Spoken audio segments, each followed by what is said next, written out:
नमस्कार बच्चों, आज की वीडियो में डिस्कस करने जा रहे हैं इलेक्ट्रिसिटी के बारे में। इलेक्ट्रिसिटी एक स्पेशल टाइप की एनर्जी है जिसके बिना हम कल्पना भी नहीं कर सकते एक डेवलप वर्ल्ड की। ठीक है, कैसे? आप समझ लो कि आपके घर में जितनी भी मशीन्स हैं, मोबाइल फ़ोन, टीवी, लैपटॉप्स, पंखे, कूलर, एसी वगैरह, ये सब इलेक्ट्रिसिटी से ही चल रहे हैं।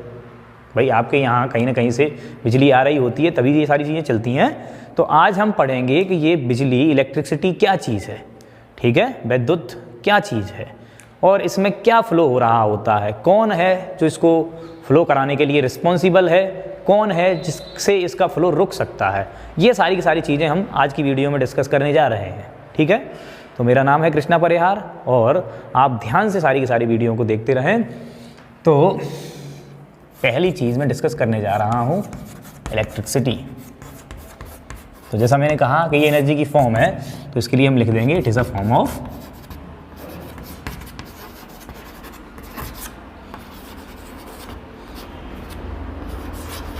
एनर्जी। ठीक है, ये एनर्जी की एक फॉर्म हो गई। चलो भाई, बढ़िया है।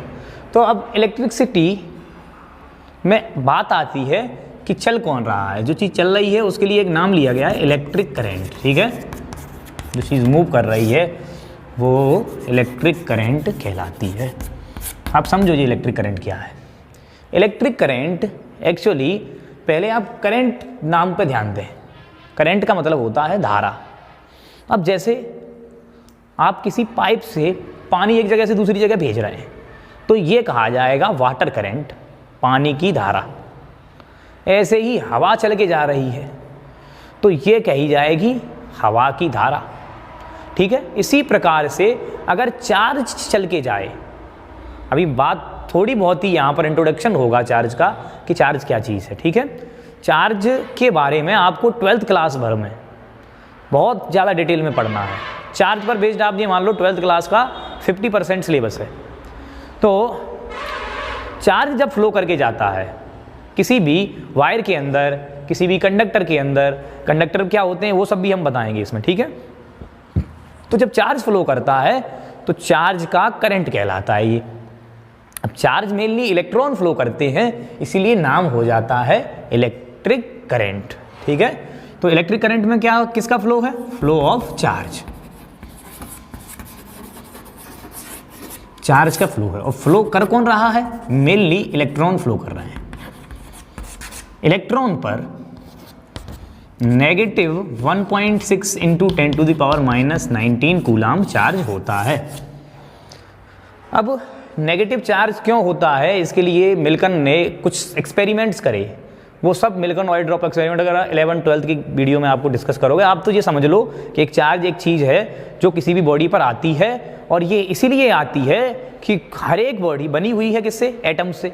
अब एटम में कौन है? इलेक्ट्रॉन, प्रोटॉन और न्यूट्रॉन। अगर बॉडी पे से इलेक्ट्रॉन चले जाएं, क्योंकि इलेक्ट्रॉन पे होता है नेगेटिव चार्ज, तो नेगेटिव चार्ज चला गया तो अब क्या बचा रह गया? पॉजिटिव। क्योंकि कुल मिलाकर के टोटल चार्ज किसी भी एटम पर शुरुआत में 0 ही होता है। टोटल चार्ज पूरे यूनिवर्स में ही कांस्टेंट है। अगर किसी बॉडी पे से चार्ज गया है तो पक्का किसी दूसरी बॉडी पे चार्ज पहुंचा होगा और ये चार्ज जो ट्रांसफर होता है वो इलेक्ट्रॉन के ट्रांसफर के कारण होता है। तो चार्ज दो टाइप के होते हैं, एक होता है पॉजिटिव चार्ज और एक होता है नेगेटिव चार्ज। तो फ्लो ऑफ चार्ज मेनली हम इलेक्ट्रॉन की वजह से, जैसे मैं यहाँ बात कर रहे हैं, तो चार्ज के बारे में थोड़ा सा मैं डिस्कस कर ले रहा हूँ। चार्ज क्या है? किसी भी मटेरियल की प्रॉपर्टी है जो क्यों आ रही है? Due to transfer of electron.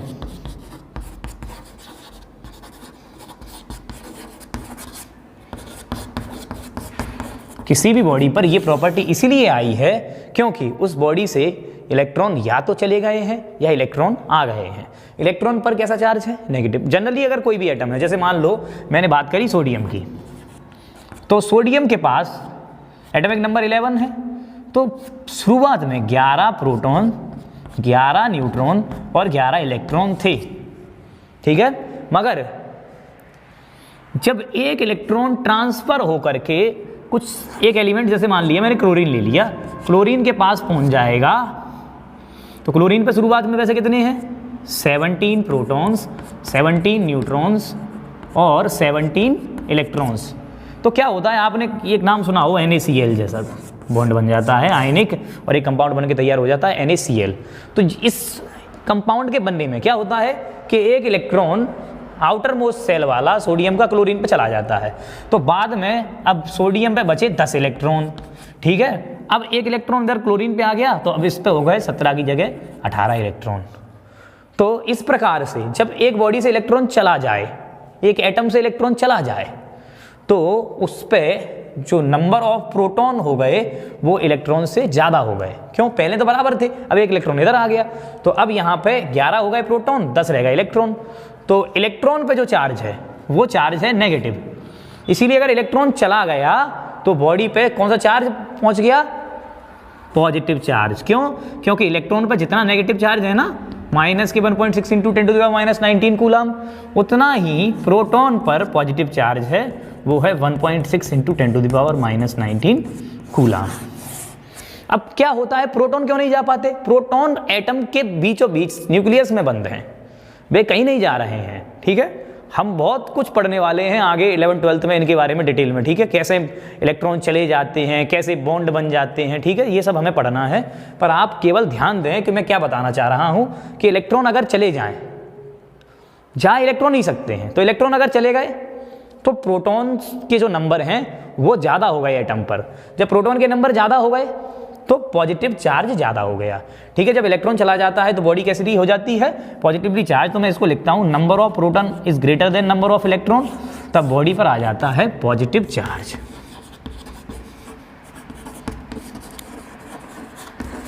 ऐसे ही जब जैसे कि क्लोरीन पर एक इलेक्ट्रॉन यहाँ से आ गया, तो जब नंबर ऑफ इलेक्ट्रॉन ज़्यादा हो जाएं नंबर ऑफ प्रोटॉन से, तब बॉडी पे आ जाता है नेगेटिव चार्ज। हम ये जनरली ये काम करते हुए आए हैं, बच्चे काफ़ी करते हैं। देखो आपने देखा होगा क्या क्या, कंघी लेंगे बच्चे, ऐसे बालों से घिसेंगे और कागज़ के टुकड़े चिपका लेंगे।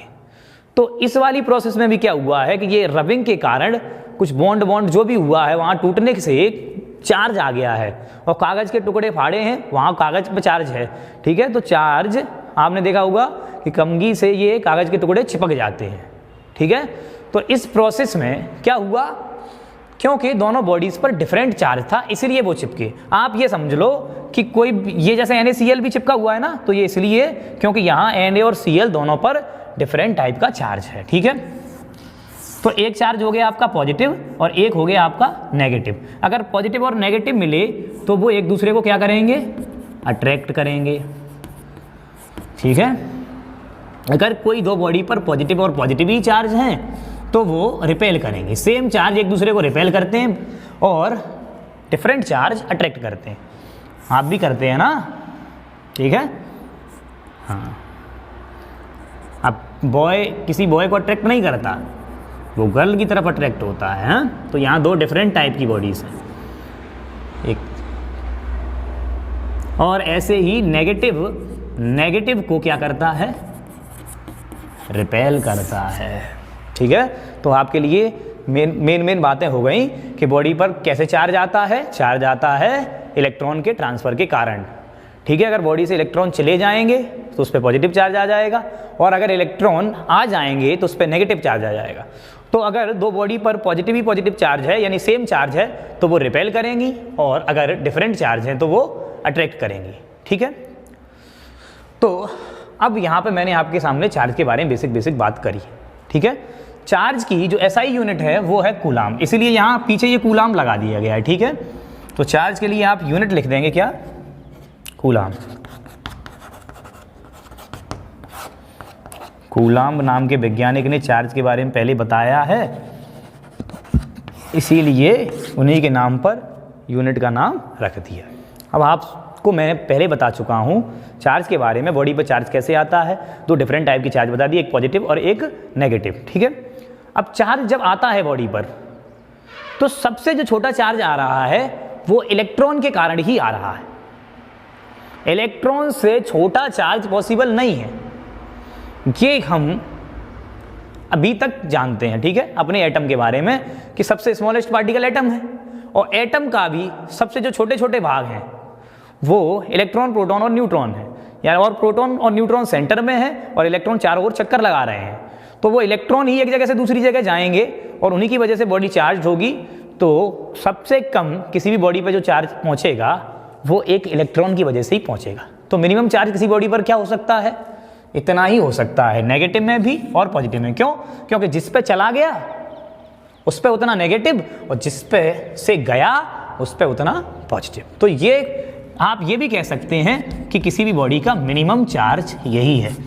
अब जैसे इलेक्ट्रॉन के जाने की वजह से चार्ज आएगा, तो आपसे मैं ऐसे कह दूं कि 4 बॉडीज हैं और एक पे चार्ज आया 1.6 इंटू 10⁻⁻19 कूलम, एक पे आया 3.2 इंटू 10⁻⁻19 कूलम, एक पे आया 5.4 इंटू 10⁻⁻19 कूलम और एक पे आया 8.0 इंटू 10⁻⁻19 कूलम। ठीक है, ऐसे 4 बॉडीज पर 4 चार्ज मैंने कहे। तो मैंने आपसे पूछा कि इनमें मैंने एक बॉडी पर गलत चार्ज बता दिया है कि ऐसा चार्ज आ ही नहीं सकता, और वो चार्ज मैंने यहाँ कह दिया है। तो मैं कहूँगा in which of the following charge on a body is not possible. तो आपके पास 4 ऑप्शन है ABCD, इनमें से कौन सा चार्ज पॉसिबल नहीं है? तो आपको मैं बता चुका हूं कि बॉडी पर कोई भी चार्ज आता है वो इलेक्ट्रॉन के ट्रांसफर के कारण आता है। तो अब क्या होगा? या तो 1 इलेक्ट्रॉन आएगा, 2 आएंगे, या 3 आएंगे, या 4 आएंगे, ऐसे ही तो आएंगे ना, और ऐसे ही जाएंगे। अब ऐसा नहीं हो सकता कि 2.5 इलेक्ट्रॉन आ गए, ठीक है, 3.5 इलेक्ट्रॉन चले गए, 4.7 इलेक्ट्रॉन। ऐसे इलेक्ट्रॉन टूटते थोड़े ही हैं, इलेक्ट्रॉन क्या रहते हैं? कंप्लीट ट्रांसफर होते हैं, ठीक है, इंटीजर मल्टीपल्स रहेंगे। इसीलिए हम किसी भी बॉडी पे जो चार्ज लिखते हैं वो integer multiples time charge of electron लिखते हैं, और इतना ही टोटल चार्ज किसी भी बॉडी पर आएगा, और इसको फॉर्मूले के तौर पर लिखते हैं Q = Ne। तो देखो 1 इलेक्ट्रॉन का चार्ज है, ये 2 इलेक्ट्रॉन का चार्ज है, ये इलेक्ट्रॉन के मल्टीपल में है ही नहीं, ये 5 इलेक्ट्रॉन का चार्ज है। ठीक है, आप कैलकुलेट करके देखें तो ऐसा चार्ज बॉडी पर नहीं हो सकता। तो ये वाला ऑप्शन आपका क्या हो गया? अगर ऑप्शनल पेपर आए तो उसमें करोगे कि this type of charge is not possible. ठीक है, तो आपको एक बेसिक आइडिया होना चाहिए। तो अब जैसे मैं बात कर रहा हूँ फ्लो ऑफ चार्ज के बारे में, चार्ज फ्लो हो तो करंट फ्लो होता है। तो अब आप समझें कि करंट के लिए जो फॉर्मूला लिखा जाता है, करंट बताता है चार्ज के फ्लो की रेट। तो लिखा जाता है चार्ज का फ्लो पर यूनिट टाइम। ठीक है, तो फॉर्मूले को देखो, करंट को I से डिनोट करते हैं और चार्ज को Q से डिनोट करते हैं, टाइम को T से डिनोट करते हैं। इसलिए ऐसा ना लिख के फॉर्मूला लिखा जाता है I = Q/T। अच्छा, आप इसको ऐसे भी डिफाइन कर सकते हैं rate of flow of charge. जैसा कि मैंने आपको हमेशा ही ये बताया है कि टाइम के हिसाब से हम किसी भी चीज़ की रेट बता रहे होते हैं। यहाँ पर हम टाइम के हिसाब से रेट बता रहे हैं चार्ज के फ्लो की, कि चार्ज आखिर कितनी तेज़ी से फ्लो हो रहा है किसी भी कंडक्टर या किसी भी वायर के अंदर। तो वो चार्ज के फ्लो होने की रेट क्या कहलाती है? करंट कहलाती है। अब आपको पता चल गया है कि चार्ज की यूनिट कूलाम्ब है, तो करंट की यूनिट क्या हो गई? कूलाम्ब पर सेकेंड। लेकिन इसको ये बहुत महत्वपूर्ण होने के कारण और अपना एक अलग ही रोल रखने के कारण SI सिस्टम ने इसको फंडामेंटल यूनिट में रखा है। SI सिस्टम पर मैं पहले ही एक वीडियो बना चुका हूं जिसमें आपके लिए मैं ये डिस्कस कर चुका हूं। आपने अगर नहीं देखी है तो मैं उसकी लिंक आप टाइप करें the physics master class 9th physics और आपको ये वीडियो मिल जाएगी। और करंट के बारे में जो फॉर्मूला हो गया वो हो गया Q/T। तो यूनिट क्या हो गई? कूलाम्ब पर सेकेंड। ठीक है, तो इसको क्या कहा जाता है? एम्पियर कहा जाता है। ठीक है, तो SI unit of current is what? Ampere. अब जैसे मैं आपसे कहूं कि कितने इलेक्ट्रॉन बहेंगे अगर एक कूलाम्ब चार्ज बह गया 1 सेकंड में। ठीक है, क्योंकि एक कूलाम्ब चार्ज 1 सेकंड में बहे तो 1 एम्पियर करंट बह गया। ठीक है, तो आप 1 एम्पियर की भी डेफिनेशन लिख सकते हैं। When 1 coulomb of charge is flow in 1 second, तो आपका करंट कितना बह गया? 1 एम्पियर। वही 1 कूलाम्ब अपॉन 1 सेकंड, या फिर कह दूं मैं 2 कूलाम्ब 2 सेकंड में बह जाए। ठीक है, तो रेशियो कुल मिलाकर कितना रहने वाला है? 1 रहने वाला है। ठीक है, तो आपसे कहा गया कि करंट हो गया rate of flow of charge, और चार्ज 1 कूलाम्ब अगर बह जाए, आप ध्यान देना बात पे, कि 1 कूलाम चार्ज बहाने के लिए बहुत ज़्यादा इलेक्ट्रॉन की ज़रूरत पड़ेगी। क्यों? क्योंकि एक इलेक्ट्रॉन पर जो चार्ज है वो बहुत छोटा चार्ज है और इलेक्ट्रॉन बहेंगे तभी चार्ज बहेगा। ठीक है, तो इलेक्ट्रॉन का चार्ज है बड़ा छोटा सा, लेकिन आपको मालूम है टोटल 1 कूलाम बनाने के लिए ऐसे मल्टीपल्स कई इलेक्ट्रॉन की जरूरत पड़ सकती है। तो आप लिखेंगे Q बराबर Ne, यानी कि 1 कूलाम कंटेन्स, अब 1 कूलाम के लिए आप लिख सकते हैं कितने electrons, N into charge on 1 electron, वो कितना है 1.6 इंटू 10⁻⁻19 कूलाम। तो आप निकाल सकते हैं कि n की वैल्यू जो आ जाएगी 1/1.6 इंटू 10⁻⁻19 आ जाएगी। तो अगर आप इसको सॉल्व करें तो ये ऊपर पहुंच जाएंगी पावर, ये हो जाएंगी 19। तो आप इसको ऐसा करो, यहाँ से ख़त्म करो, 18 पावर लिख लो, यहाँ 10 कर लो, तो ये हो जाएगा 10 का मल्टीप्लाई कर से 6.25 इंटू 10⁻18 इलेक्ट्रॉन्स। मतलब अगर 1 कूलाम चार्ज बह गया तो इतने इलेक्ट्रॉन फ्लो हो गए। और एक और बात मैं कर दूं आपसे, क्योंकि इलेक्ट्रॉन का जो चार्ज है वो नेगेटिव है, तो अगर इलेक्ट्रॉन आगे की तरफ दौड़ रहे हैं तो करंट माना जाएगा पीछे की तरफ दौड़ता हुआ, क्योंकि फॉर्मूले में हमने positive charge upon time current को कहा है। तो करंट की जो डायरेक्शन है वो चार्ज की फ्लो की डायरेक्शन के अलोंग है।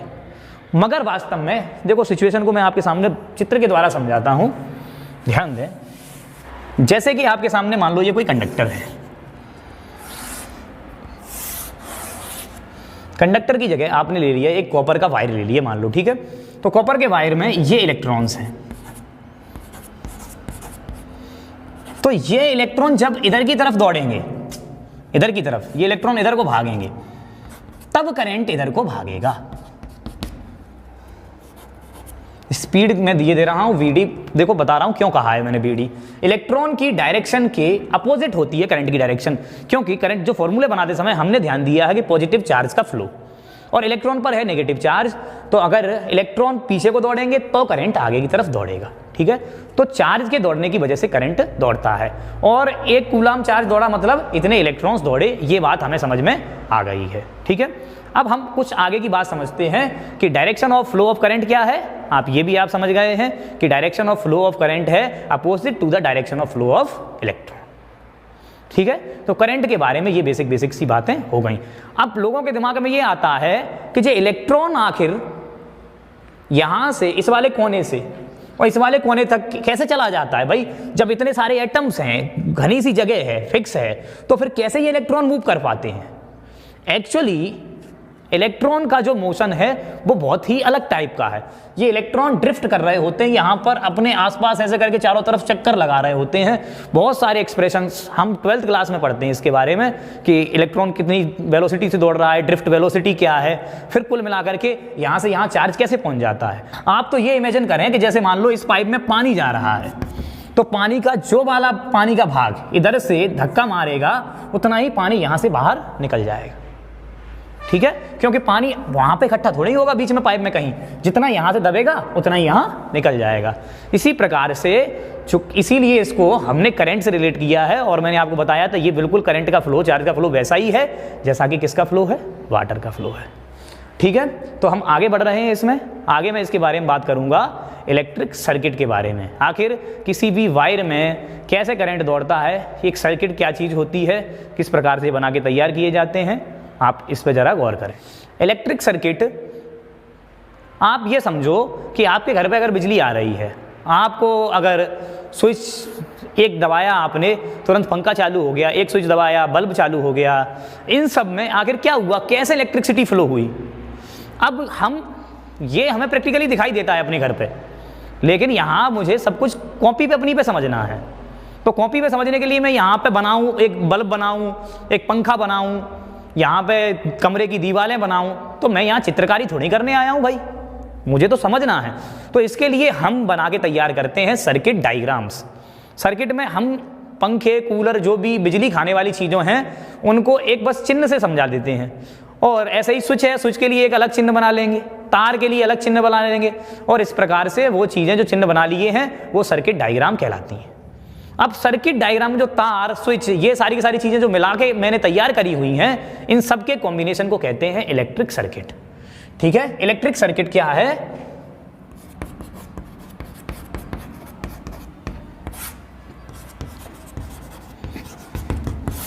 कॉम्बिनेशन है स्विच किसका?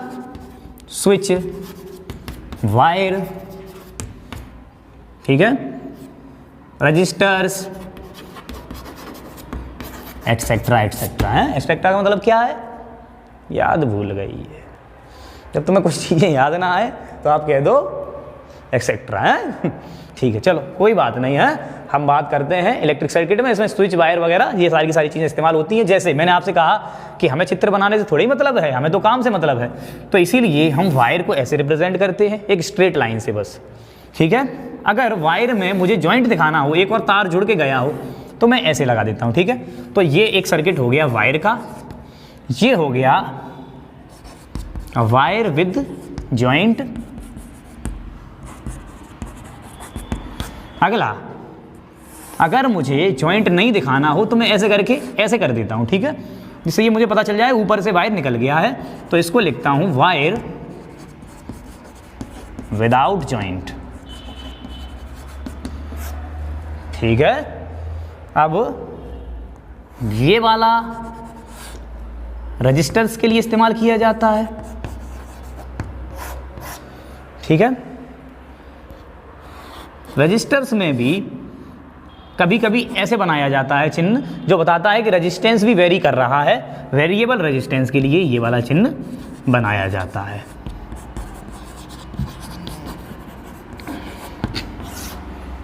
ठीक है, इसको रेओस्टेट भी कहते हैं। ऐसे ही अगली बात, ये ऐसा अगर चिन्ह बना मिल जाए तो आप समझ लेना कि ये एक सेल के बारे में बात हो रही है। एक सेल लगा हुआ है। ठीक है, अगर सेल में ही और सेल जोड़ दिए जाएं तो ये समझ लेना कि ये बताना चाह रहे हैं कि एक बैटरी लगी है। ठीक है, तो एक से ज़्यादा सेल लगे हों तो ये एक बैटरी के लिए चिन्ह हो जाता है। ऐसे ही अकेला एक सेल लगा हो तो वो सेल ही रहता है। इसी प्रकार से स्विच या की को कभी कभी हम ऐसे बना देते हैं, या फिर ऐसे बना देते हैं।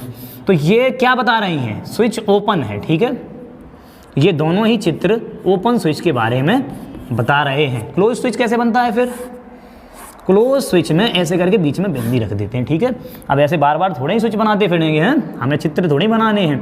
तो ये हो जाता है क्लोज्ड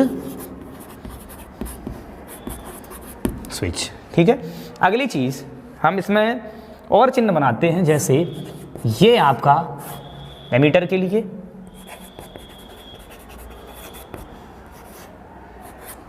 ये आपका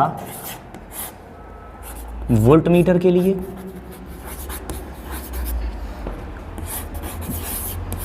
गैल्वेनोमीटर के लिए, और भी हैं।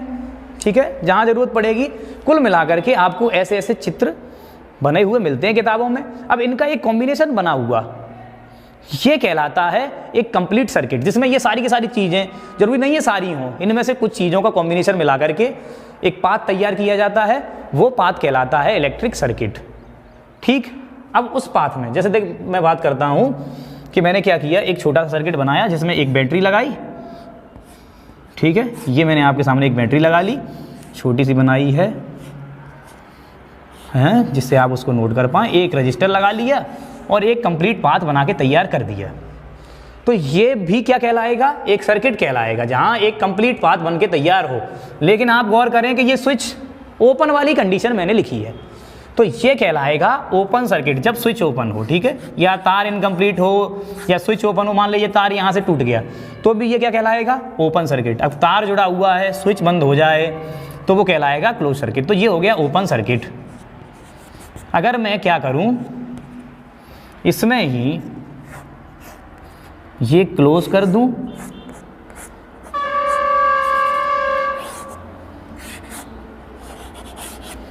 और रजिस्टर वगैरह लगा दूं, तो ये कहलाएगा आपका क्लोज्ड सर्किट। ठीक है। तो सर्किट दो टाइप के होते हैं, एक में स्विच क्लोज हो या फिर पाथ कंप्लीट हो। नेगेटिव टर्मिनल ये पॉजिटिव टर्मिनल बैटरी का है और ये नेगेटिव है। हम अभी अगले टॉपिक में बैटरी क्या होती है, टर्मिनल पोटेंशियल होता क्या है, पॉजिटिव और नेगेटिव टर्मिनल क्या है, इन सब के बारे में बात करने वाले हैं। अब मैंने जैसे आपसे कहा कि चार्ज दौड़ रहा है तो करंट दौड़ रहा है। अब आप एक लॉजिक सोचो कि भाई जैसे आप रिलेट कर रहे हैं जब पानी से, तो पानी दौड़ता है तो पानी ऐसा नहीं है कि धरती पे अपने आप ही दौड़ने लगे, ठीक है। कोई मोटर लगी होगी या टंकी छत पे रखी होगी तभी पानी पाइप में दौड़ सकता है। तो अब चार्ज कैसे दौड़ रहा होगा? चार्ज अगर एक तार में एक जगह से दूसरी जगह दौड़ रहा है तो कोई तो होगा जो इसको दौड़ा रहा होगा। वो कौन है जिसके कारण ये चार्ज दौड़ता है? चार्ज दौड़ेगा कैसे उसको समझो, वो हम आगे वीडियो में डिस्कस करेंगे। थोड़ा सा बस बेसिक आइडिया आपको दे रहा हूँ। मान ले कि ये कुछ बॉलें हैं जो कि किसी एक सरफेस पर रखी हुई हैं। अभी ये सेम हाइट पर हैं इसीलिए कहीं नहीं दौड़ रही। मान लो मैंने ऐसा कर दिया होता, ये तार को थोड़ा सा ऐसे झुका दिया होता तो आप ये नोटिस करते कि ये बॉलें दौड़ने लगती। ये इसलिए होता बच्चों क्योंकि इनकी एनर्जी में डिफरेंस आ गया है। ये सेम हाइट पे नहीं रही और सेम हाइट पे न रहने के कारण इनकी पोटेंशियल एनर्जी अलग अलग हो गई है, ठीक। अब ऐसे ही ये बॉलें हैं तो ये मास है। आगे तार में क्या होते हैं? चार्ज होते हैं। तो चार्ज तारों में सब जगह है, कोई भी अगर कंडक्टर है तो उसमें चार्ज सब जगह है, मगर वो इसलिए दौड़ता है क्योंकि वहां पर भी हम एनर्जी का डिफरेंस बना देते हैं। जैसे कि यहां बॉलें इसलिए दौड़ी क्योंकि इनमें मैंने एनर्जी का डिफरेंस बना के तैयार कर दिया है। वैसे ही चार्ज में भी एनर्जी का डिफरेंस बना दिया जाएगा तभी चार्ज एक जगह से दूसरी जगह दौड़ेगा। वो एनर्जी का डिफरेंस कैसे बनाते हैं ये हम आगे डिस्कस अगली वीडियो में करने वाले हैं, ठीक है। और उसी की वजह से चार्ज दौड़ता है, करंट दौड़ता है। तो आप इस पर पूरा ध्यान दें और अगली वीडियो को करंट कैसे दौड़ रहा होगा तार, उसके लिए वेट करें।